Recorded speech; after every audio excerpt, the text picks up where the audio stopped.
בוודאי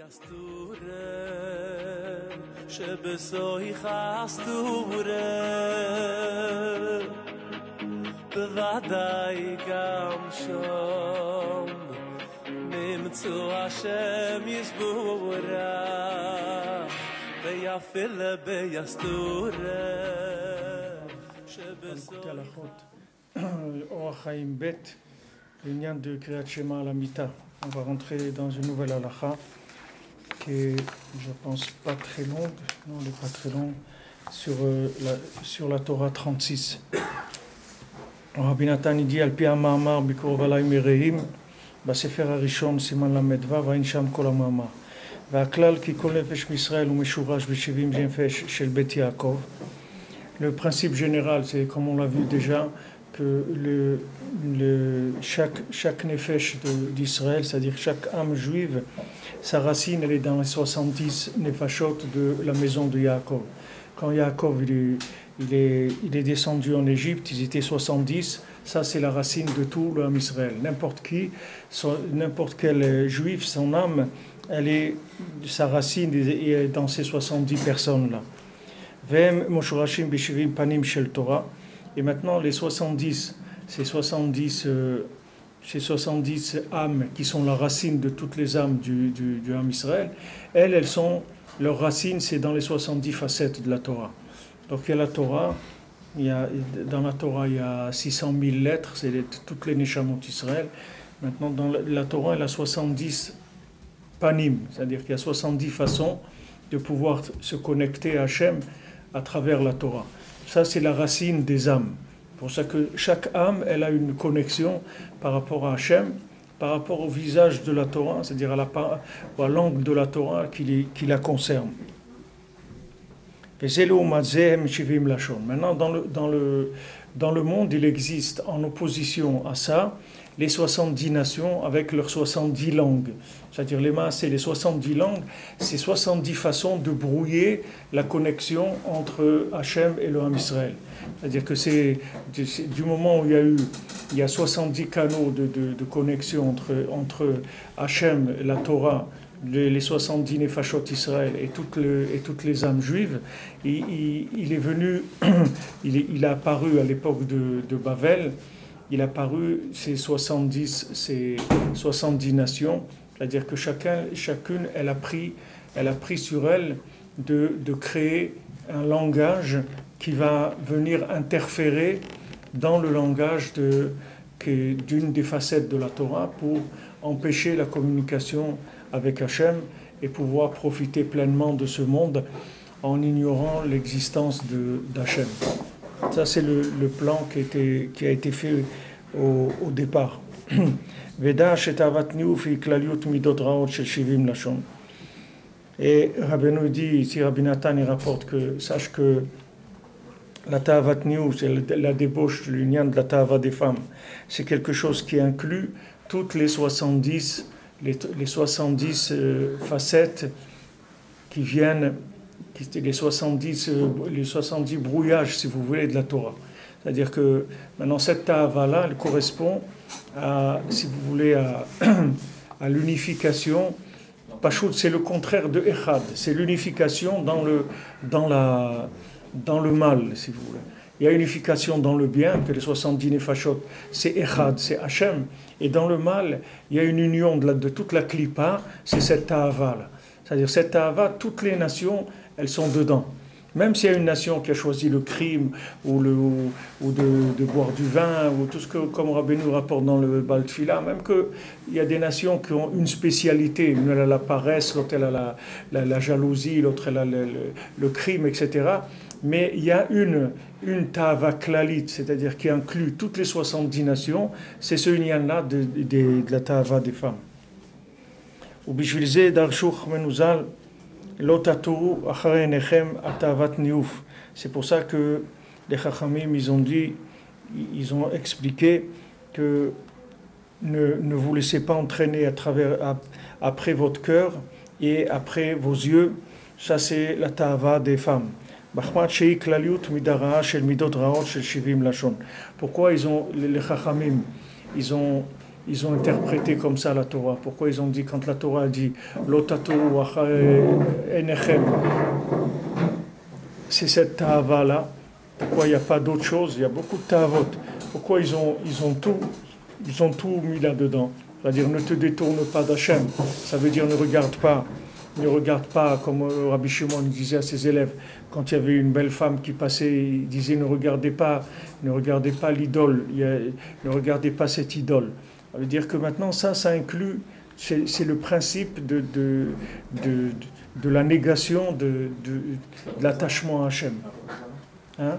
C'est Avodah Zara, c'est-à-dire c'est le principe de l'Avodah Zara.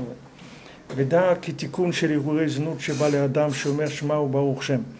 Et sache que pour réparer les pensées, ces mauvaises pensées-là qui viennent à l'homme, il doit faire le Shema et Baruch Shem. Il doit dire ces 12 mots-là. Kitavat niu fiba miakerat damim. Parce que le ta'ava des femmes, ça vient du fait que le sang, il est impur. Shim al-chud de sitra chara. Que ça, c'est le pouvoir négatif, le pouvoir de sitra chara. Quand il est rentré dans le sang, quand les choses sont rentrées dans le sang de la personne, c'est-à-dire quand il y a une addiction à quelque chose, ça veut dire que maintenant la personne elle est sous le pouvoir, la domination de la sitra chara. Il n'a plus tellement le choix. Le choix, il l'avait avant de rentrer sous la domination comme quelqu'un il décide d'aller d'habiter en Espagne, par exemple. Maintenant, si en Espagne, la vitesse sur les autoroutes, c'est 70 à l'heure. Alors, c'est 70 à l'heure. Il ne peut pas dire non, mais moi, j'habite en France, c'est 120. Et tu habites en France, c'est 120. Il fallait rester là-bas, c'est tout. Maintenant, tu es venu ici, tu rentres sous le joug des lois du pays.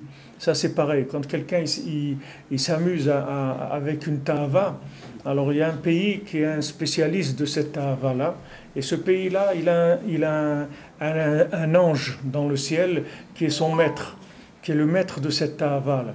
Alors, par exemple, prenez un pays disons, c'est la paresse. Sa facette négative, c'est la paresse. Maintenant, celui qui rentre dans la paresse, il va devenir citoyen de ce pays-là. Donc il n'a plus le choix de faire ce qu'il veut, parce qu'il va être sous la domination de cet ange-là, qui est l'ange de ce pays, et c'est lui qui va gérer sa vie. Alors maintenant, ça c'est dans le sang. C'est-à-dire que quand la personne, elle rentre dans une ta'ava, les maasés, elle rentre sous le joug de cet ange-là, et ça se situe dans son sang. C'est-à-dire à chaque fois que le sang il tourne dans le cœur, il tourne dans le cerveau, il tourne partout, il distribue la sensibilité à ce problème-là. C'est-à-dire que la personne, elle entretient par un circuit sanguin, elle entretient cette chose-là. Les maasés, c'est pour ça que on dit qu'une personne, elle est pas tellement responsable quand elle est rentrée dans le système d'une ta'ava. La responsabilité, c'est de rentrer, c'est tout. C'est pour ça que c'est écrit que Hachem, quand on fait les slichot et tout, on dit Ma'avir Rishon Rishon. C'est écrit que Ma'avir Rishon Rishon, que Hachem, il enlève. Pourquoi on dit Rishon? Parce que Hachem, il enlève la première. La première, c'est quand on est rentré sous le joug de cette chose-là. C'est quand on a fait le pas dans la chose, c'est ça qui nous a causé tous les problèmes. Donc Hachem, il ne s'occupe pas d'enlever toutes les autres après. Il enlève la première avéra qui a fait rentrer la personne sous la domination de cet ange-là. Et après, tout le reste, ça s'en va automatiquement. Parce que tout est construit par rapport à ça. Tout est construit sur ce noyau-là de départ. Pour ça aussi Rosh Hashanah, que c'est chachouv le lien de Rosh Hashanah, de partir avec un nouveau départ, parce qu'il faut démarrer quelque chose de nouveau, pas retomber dans les mêmes choses. Pour ça, Rabbeinu, il dit celui qui vient ici et décide qu'il ne va plus recommencer, etc. Même si après, Chas Shalom, il tombe. Le Ikar, c'est qu'il a un engagement comme ça au départ, c'est-à-dire qu'il veut le renouveler. ומלכותה דשמיא היא בבחינת גבירתה אישה יראת השם שהיא בחינת ים של שלמה עומדת על 12 בקע 12 שבטי.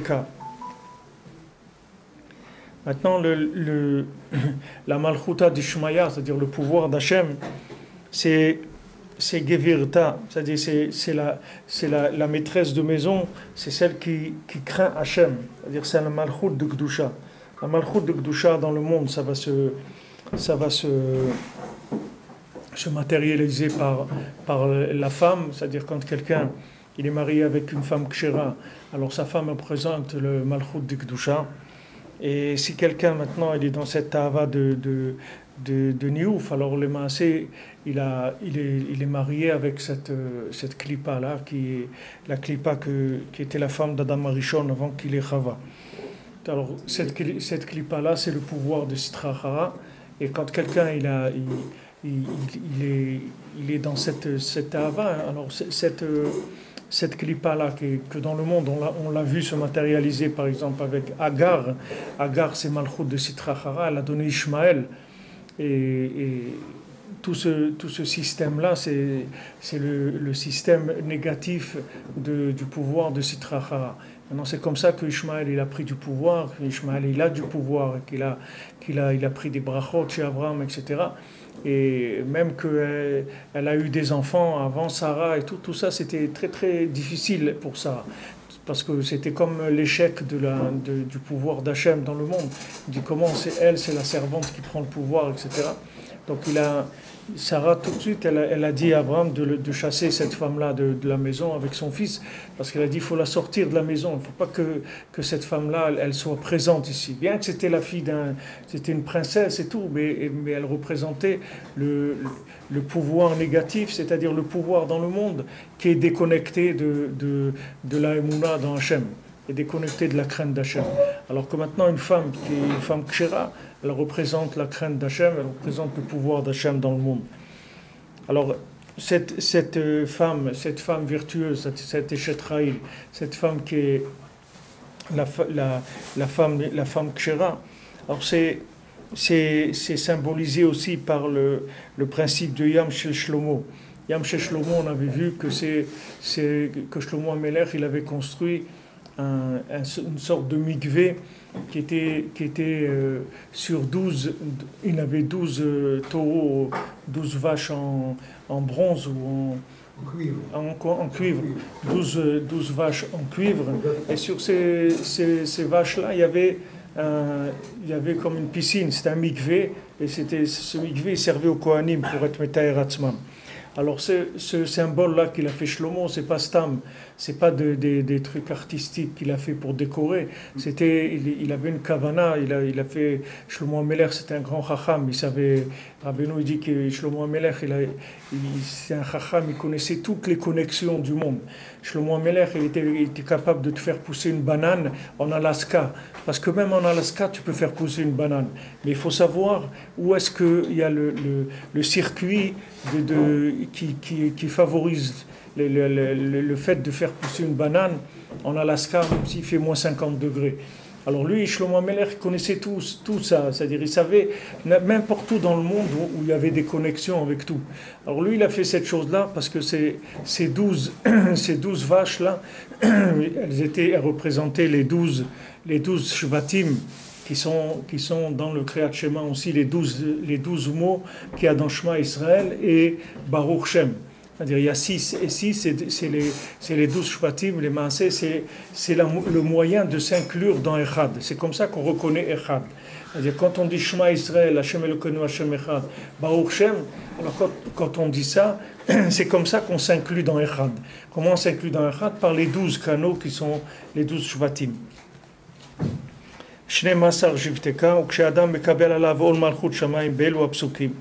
Donc quand l'homme il prend le joug divin dans ces psukim là, dans ces versets, c'est-à-dire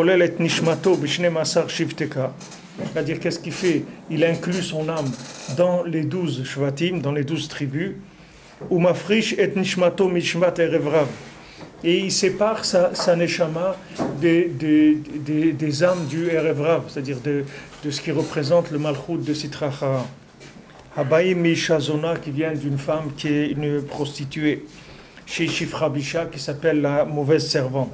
Chez Prinat Mipne Sarai Gevirti Anochi Borachat. Comme elle a dit, Agar, je me sauve de Sarah, ma maîtresse de maison, je me sauve d'elle.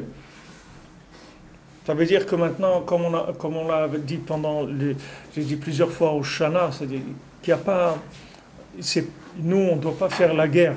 Nous, le système de la guerre, même dans la Avodat Hashem, il ne faut pas faire la guerre avec la Sitra Achara. Il ne faut pas croire que nous, on doit se battre contre un Kohar. Parce qu'on ne peut pas se battre contre un Kohar. Parce que du moment où on a le problème, on essaie terminé. C'est-à-dire qu'on ne peut plus se battre. Qui est-ce qui peut se battre contre la Sitra Achara? C'est celui qui n'a pas le problème. Mais celui qui a le problème, il ne peut plus se battre. Comme quelqu'un qui est malade. Qui est-ce qui peut lutter contre un virus d'une maladie? C'est celui qui n'a pas la maladie. Mais celui qui a attrapé la maladie, il ne va pas se mettre lui maintenant à se battre contre ce virus-là. Il a déjà appris. Maintenant, il a besoin d'une intervention extérieure. Alors notre méthode à nous, c'est toujours de nous inclure dans quelque chose de plus haut. C'est comme ça qu'on sort du problème. Il ne faut jamais prendre le problème en face. Il faut toujours fuir le problème, mais le fuir vers le haut. C'est-à-dire dire, ok, j'ai un problème, maintenant je fais schéma Israël, et ça y est, je suis parti, c'est tout. Je suis parti, je ne suis plus là-dedans. J'ai déménagé, je ne suis plus dans l'endroit où j'étais. Je me suis inclus dans les 12 Shvatim en faisant le schéma. Mais je ne vais pas essayer de me battre avec Agar. Je ne vais pas essayer de me battre avec elle. Parce que je ne peux pas me battre avec elle. Parce que du moment où je me suis trouvé chez elle, ça y est, c'est terminé. Ça veut dire qu'elle a le pouvoir sur moi. Qu'est-ce que je veux faire? Je ne peux rien faire du tout. Avant, je pouvais faire. Avant de commencer, je pouvais faire. Comme je vous ai dit, la Gemara dans Brachot, elle dit, si quelqu'un veut voir des démons, elle lui dit comment voir des démons. Elle dit comment quelqu'un peut voir, il prend des trucs, d'un chat, elle donne toute la recette pour pouvoir voir les démons. Mais à la fin, la Gemara, elle dit, je ne te conseille pas de commencer avec ça, parce que celui qui commence avec eux, il ne termine jamais. C'est-à-dire, c'est fini, il ne le laisse plus jamais tranquille. Toute sa vie, ils sont avec lui. Ils l'embêtent tout le temps. C'est-à-dire, quand quelqu'un il est rentré sous l'égide, sous le pouvoir de la domination de quelque chose, lui-même, il ne peut plus s'en sortir, parce que la preuve, c'est qu'il est dominé. Donc comment tu veux qu'il s'en sorte? Il pouvait s'en sortir avant de commencer. Avant de commencer, s'il avait une aide, quelque chose, il aurait dit non, je ne plonge pas, je ne commence pas. Mais il a commencé, c'est terminé. Comme les gens, ils fument des cigarettes. Les gens qui fument au début des cigarettes, ils rigolent. Ils fument des cigarettes, ils toussent un peu, ils font des trucs de fumée et tout. Mais quelques mois après, ils rigolent plus du tout, ils sont en train de pleurer. Parce que la cigarette, elle les a attrapés, c'est fini. Et il a envie d'arrêter, mais il ne peut pas arrêter, c'est terminé, elle l'a attrapé. Après, il faut qu'il fasse des trucs et des trucs et des trucs pour se débarrasser de cette chose-là. Et la cigarette, c'est rien du tout, c'est quelque chose de complètement extérieur à l'homme, ça n'a rien à voir ni avec le nefesh de l'homme, ni avec rien. Tandis que toutes les ta'avot, elles ont à voir avec le nefesh. La paresse, la jalousie, les nerfs, la cruauté, la nourriture, tout ça, ça se trouve dans notre nefesh. C'est pas un truc inventé comme la cigarette, qui n'a rien à voir avec notre... Hachem, il n'a jamais créé un homme avec un rapport avec la cigarette. C'est complètement inventé. Et regardez comment c'est dur. Alors que c'est une invention, l'homme, il n'a rien à voir avec ça. Et regardez comment les gens, ils font des cures et des trucs, ils essayent, les pauvres. Combien de gens je connais, ça fait 10 fois qu'ils ont arrêté de fumer, ils retombent, et ils essayent, ils retombent. Et c'est tellement difficile. Alors si la cigarette, c'est difficile, la kolchkan, comment quelqu'un va sortir des nerfs, de la paresse, de la jalousie, de l'envie, de tout ça? C'est des choses qui sont dans le nefesh même de la personne. C'est beaucoup plus difficile. Donc on n'a pas le choix. Pour sortir de ça, il faut monter, c'est tout. Il faut monter à un niveau où ces choses-là elles disparaissent, c'est tout. C'est-à-dire, qu'est-ce qui s'est passé? Agar, un jour, elle prend Ishmaël, elle fait son baluchon, elle s'en va, c'est tout. Alors l'ange lui dit, où tu vas, Agar? Il dit, je me sauve de Sarah, je me sauve, c'est fini. C'est ça qu'il faut arriver. C'est-à-dire que maintenant, il faut arriver à se débarrasser de ce qui nous attrape. Que le pouvoir même de Sitra Achara, et ils disent, allez, ça y est, je me sauve de cette personne-là. Je ne reste plus avec lui. Pourquoi? Parce qu'il s'est inclus dans un niveau supérieur. Alors toutes ces clipotes-là, elles n'ont plus de pouvoir sur lui. Mais il ne faut pas essayer de boxer sur le ring avec ces clipotes, parce que c'est perdu d'avance. Parce que s'il est monté sur le ring avec cette clipa, ça veut dire qu'il a perdu déjà. Il est perdant, c'est pour ça qu'il se trouve dans cette situation-là. Il est déjà perdant. Alors tous les gens qui veulent vous dire, ouais, tu es capable, tu peux, c'est faux, tu ne peux pas. Parce que du moment où tu le vois, ou c'est quelque chose qui est dans ta vie, qui fait partie de ta vie, ça veut dire que ça y est, il t'a dominé, c'est fini, tu ne peux plus sortir. Pour sortir, il faut monter, il faut sortir de ton niveau. Alors c'est ça le principe du schéma. C'est-à-dire la ta'ava, elle se sauve, elle se sépare de lui. Elle s'en va, la ta'ava, elle le quitte. Elle le quitte parce que là où il réside maintenant, il n'y a plus d'accès pour cette clipa-là. Qui beshne psukim elu, Shem Shema ou Baruch Shem, Shnemasar Tevot Keneged Shnemasar Shifteka. Donc comme on a vu que ces deux psukim-là, ces deux versets, il y a 12 mots qui sont par rapport aux 12 shvatim. Va'arbaim vatesha otiyot keneged arbaim vatesha otiyot shebishmot Shifteka. Maintenant il y a, et c'est très précis parce qu'il y a le nombre de mots qui correspond aux tribus, c'est-à-dire 12 tribus, 12 mots, et il y a 49 lettres, dans Shema Israël et Baruch Shem, qui sont les 49 lettres de tous les Shvatim. Si vous prenez le nom de tous les Shvatim, Reuven, Shimon, Lévi, Sachar, etc., vous allez trouver 49 lettres. Alors ces 49 lettres, c'est aussi les 49 lettres qu'il y a dans le schéma. C'est-à-dire c'est très précis, c'est pas quelque chose des gématriotes, c'est mamash ça. C'est-à-dire le schéma et Baruch Shem, c'est les Shvatim mamash, au nombre de Shvatim et les Shvatim eux-mêmes. C'est-à-dire que quand Hachem il est méïd sur les Shvatim, qui dit qu'on les appelle Shifteka, parce qu'on dit c'est les Shvatim de Yudke. C'est-à-dire dans les Shvatim, il y a le Shem Havaya, c'est-à-dire le Shem d'Hachem, il est dans les Shvatim.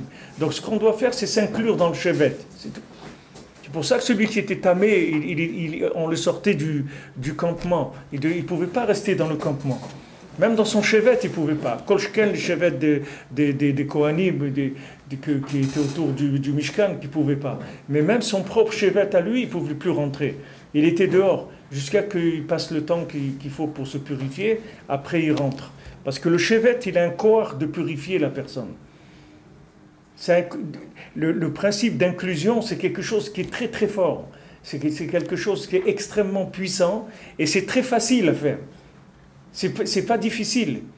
Alors que quelqu'un il essaye de lutter contre des ta'avot, contre des problèmes, et mamash, il n'arrive pas parce qu'il sent qu'il a une domination sur lui. Il se sent mamash comme quelqu'un, il a un envoûtement de ces choses-là. Il n'arrive pas à sortir, Bichlal.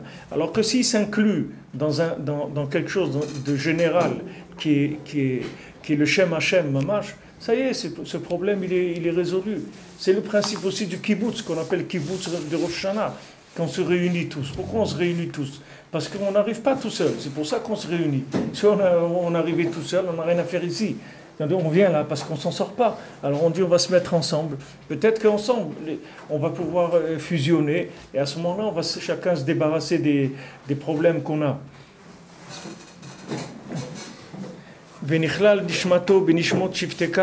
Donc quand quelqu'un maintenant il dit le schéma, il inclut sa neshama dans la neshama des shvatim. Beprinat Isha Irat Hashem. Et ça s'appelle Isha Irat Hashem, c'est-à-dire les shvatim, les tribus, c'est la femme qui craint Hashem. Azai Prinat Zgirat Enaim Bishat Kirat Shema, Leorot Shalide Kabbalat Malchut Shamayim Ze, Prinat Ulamta Shapirta Delet Anainin Shei Tavak Shkolet Amidot Raot Shivun Lashon.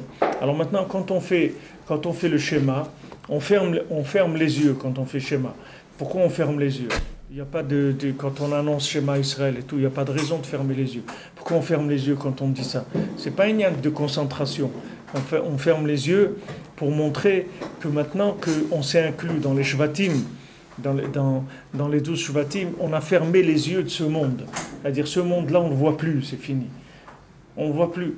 Et à un tel point que quand Rabbeinu a raconté les 7 mendiants, on voit que le mendiant aveugle, les Maaseh, c'est lui qui voyait le mieux, c'est-à-dire il voyait tout ce qu'il y avait à voir, c'est-à-dire la présence d'Hachem, mais il ne voyait pas les bêtises de ce monde. Donc quand les gens le voyaient, ils voyaient un aveugle, parce que tout ce qu'il y avait comme Malchut de Sitra Achara, toute la royauté négative, ils ne voyaient pas ça. Donc par rapport à eux, il paraissait aveugle. Mais lui, les Maaseh, il avait une vue extraordinaire. Alors quand on fait le schéma, on cache les yeux, on ferme les yeux pour dire, voilà, on ne regarde pas ce monde. Ce monde-là, il ne nous intéresse plus. On s'est intégré dans les 12 Shvatim, dans les 12 tribus. Ce monde-là, il ne nous intéresse plus. וכשבא להתגלות התורה, נעשה בהתגלות נשמות חדשות. Alors maintenant, quand quelqu'un il arrive à ça, il y a une révélation de la Torah. Par le fait qu'il a fermé les yeux de ce monde, il va avoir une révélation de l'autre monde, c'est-à-dire de la racine de ce monde-là, qui est l'autre monde, et qui est venu par la Torah. C'est-à-dire il va remonter des 70, facettes de la Torah. Il va se réinclure dans la Torah. À ce moment-là, il va avoir une révélation de la Torah. Parce que Rabbeinu il dit que tant que quelqu'un il est pris dans l'état avot, il ne peut pas avoir de révélation de la Torah. Parce qu'il est sous domination du koach négatif. Donc il ne peut rien voir dans la Torah. Maintenant, quand il va fermer ses yeux, alors il va avoir une galoute de la Torah. Il va commencer à avoir des chidushim de Torah. Chacun selon ce qu'il est et selon comment il attrape. La Torah, elle a deux forces, deux façons de la vivre. Que maintenant, il y a des gens qui attrapent le côté positif dans la Torah, et il y a des gens qui attrapent le côté négatif. Parce que ça, c'est un principe général, que de Hachem, il ne sort que de la lumière qui est pashut, c'est-à-dire c'est de la lumière qui est neutre, qui n'a pas du tout d'orientation.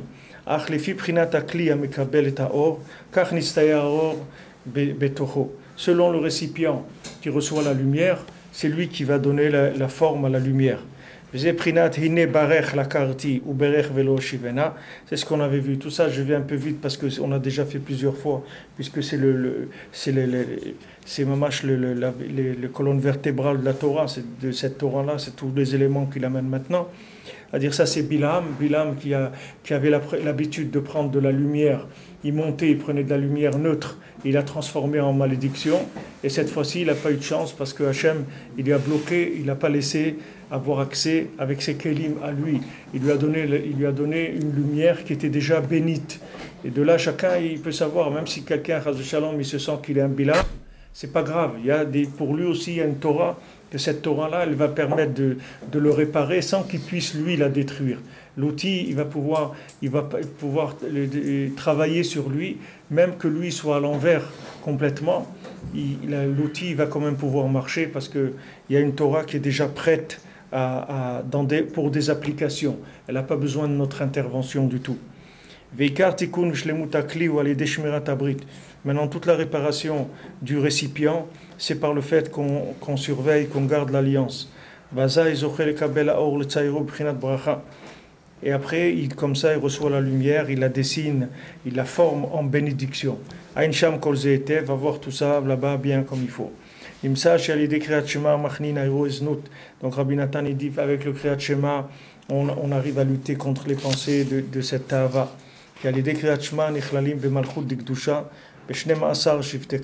Parce que quand on lit le schéma, on s'inclut dans le pouvoir de Gdusha qui sont les 12 Shvatim.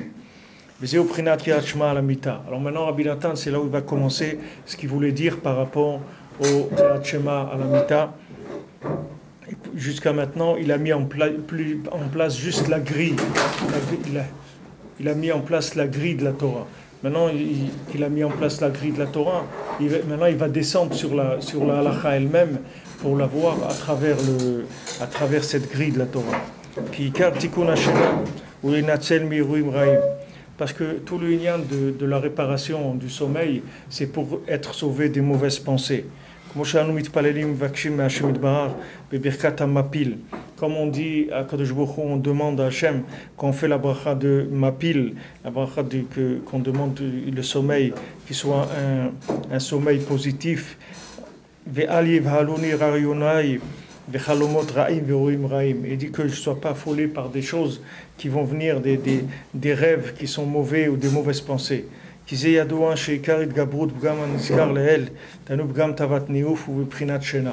Parce qu'il faut savoir que le ikar de cette tahava-là, elle attaque les gens dans le sommeil, que ce soit le sommeil physique ou le sommeil mental. C'est-à-dire quand la personne elle a sa conscience qui est éteinte, alors elle se fait attaquer par cette tahava comme quand elle dort.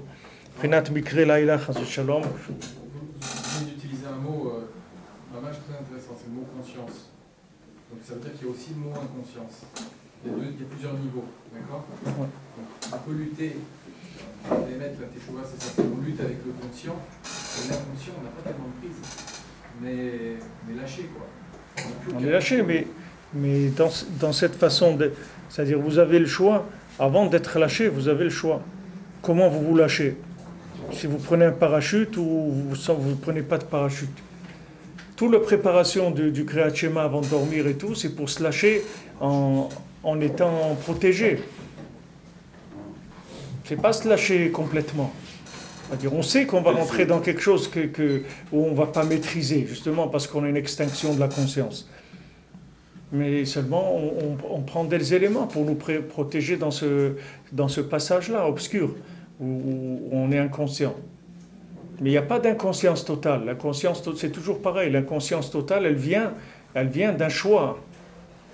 Quand le gars il rentre dans le tunnel, s'il ne prend pas une boîte d'allumettes ou une petite pile ou un truc, c'est son problème. Parce qu'il est ici qu'il va rentrer dans un tunnel. Quand on va dormir, on sait qu'on lâche, qu'on va se lâcher. Alors maintenant, avant de se lâcher, on se prépare, on fait ce qu'il faut pour avoir une protection dans l'obscurité. Il y a une forme de conscience dans le sommeil.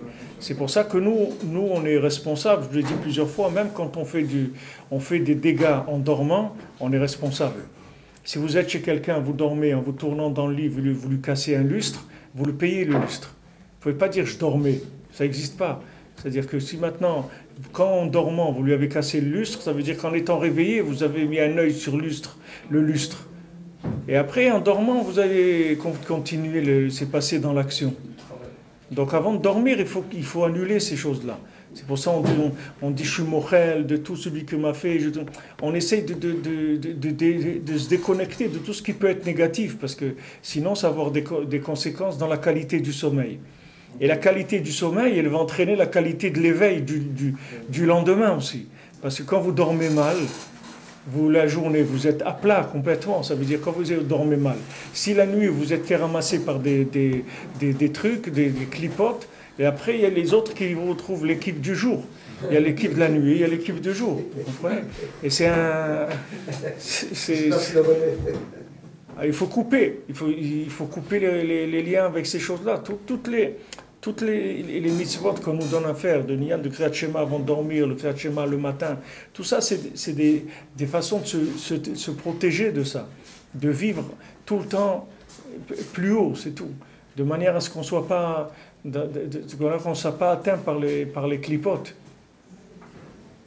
On doit monter sans arrêt, on n'a pas le choix. Même quand on sait qu'on va tomber dans le sommeil, il y a des méthodes pour rester réveillé en dormant. De rester éveillé, d'avoir un système d'alarme, quelque chose qui surveille pendant qu'on dort. Toutes les brachot qu'on fait, on demande à Hachem, on fait des teilim, on fait tout ce qu'on demande. C'est avant de dormir, c'est ça. On est obligé de dormir parce que d'un autre côté, c'est régénérateur le sommeil. On est obligé de rentrer dans le sommeil, pas rester réveillé. De toute façon, ça ne sert à rien. On ne peut pas fuir ces choses-là. C'est une appartenance à quelque chose, on ne peut pas le fuir. On peut juste utiliser cette méthode, c'est-à-dire de monter. Mais on ne peut pas se battre contre. Quelqu'un, il ne peut pas croire. Quelqu'un, même quand il est réveillé, vous lui dites alors maintenant, si tu rêves un truc comme ça, qu'est-ce que tu vas faire et tout? Il dit non, moi je me sauve tout de suite, etc. Mais vous voyez, dans les rêves, essayez de vous sauver. Même quand quelqu'un vous court derrière, vous ne pouvez pas vous sauver. Vous ne pouvez pas, vous essayez de courir, vous n'arrivez pas. On ne peut pas dans les rêves courir. On n'arrive pas. C'est très rare que vous puissiez courir dans un rêve. Très très rare. Au maximum, vous pouvez crier, faire un truc qui vous réveille. Mais courir, se sauver d'un truc, vous voyez, c'est de la vase. Vous ne pouvez pas bouger. Ça vient de ces clipotes-là. Ces clipotes qui font ça. Et ça, c'est juste un petit remèze, une petite allusion à ce qui se passe quand le bonhomme il rentre dans sa tombe. Ça, c'est juste une toute petite scène de quelques secondes par rapport à ce qu'il attend quand il rentre dans sa tombe. Lui, il croit qu'il va aller courir, il va aller faire chez les tzadiki, il peut aller nulle part, il ne peut pas bouger. Il peut aller nulle part. C'est comme le rêve, c'est la même chose. Il ne peut rien faire. S'il ne s'est pas préparé avant de dormir, il n'y a pas de possibilité dedans. Une shmira d'en haut, c'est-à-dire un cadeau d'en haut qu'on nous protège. Mais sinon, c'est très délicat. C'est des situations qui sont très délicates.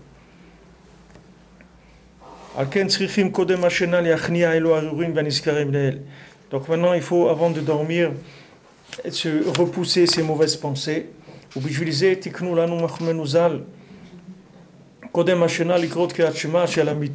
pour ça que les Khamim ils ont dit, avant de rentrer dans le sommeil, il faut lire le Kriyat Shema. C'est un très grand tikkun, il dit Rabbi Nathan, pour cette ta'ava là. C'est un tikkun gadol meod. C'est pas